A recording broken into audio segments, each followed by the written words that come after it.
എനിക്ക് വിഷമം തോന്നി. കാരണം വെച്ചിട്ടുണ്ടെങ്കിൽ ഞാൻ ആ സ്കൂൾ ബാഗിൽ 2 സൈഡ് ബാഗാണ്. ആ സ്കൂൾ ബാഗിലാണ് ഞാൻ എന്ത് ചെയ്യുന്നത്, ഓട് 2 ഓട്, ഒരു ഓട് വന്നൊരു സ്ക്വയർ ഫീറ്റാണ്. 2 ഓട് വിരിച്ചാൽ തന്നെ അത് ഫുള്ളായി. ഈ 2 ഓട് വെച്ചിട്ട് നമ്മൾ എന്ത് ചെയ്തു, ആ സ്കൂൾ ബാഗ് പോയിട്ട് നമ്മൾ മാർക്കറ്റിങ്ങിന് ഇറങ്ങും. അതായത് ഓരോ സൈറ്റ് പിടിച്ച് അങ്ങനെ മാർക്കറ്റിങ്ങിന് ഇറങ്ങും. അങ്ങനെ മാർക്കറ്റിങ്ങിന് ഇറങ്ങി എന്താ പറയുക, ബസ്സും പിന്നെ ബൈക്കിലൊക്കെ പോയി നമ്മളെന്ത് ചെയ്ത് ഈ ഒരു ഇതിലേക്ക് എത്തിയത്. രാത്രി എന്ത് ചെയ്തു, എൻ്റെ മാമിയാണ് എനിക്ക് പഠിപ്പിച്ച് തരിക.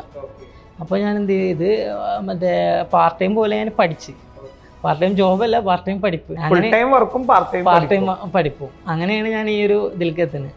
ഞാൻ പറഞ്ഞില്ല 27 ലക്ഷം രൂപയുടെ. അത് നമ്മൾ എന്ത് ചെയ്ത് കുറേ ശ്രമിച്ച്, പിന്നെ എന്ത് ചെയ്ത് ഞാൻ വേണ്ടാന്ന് വെച്ച്.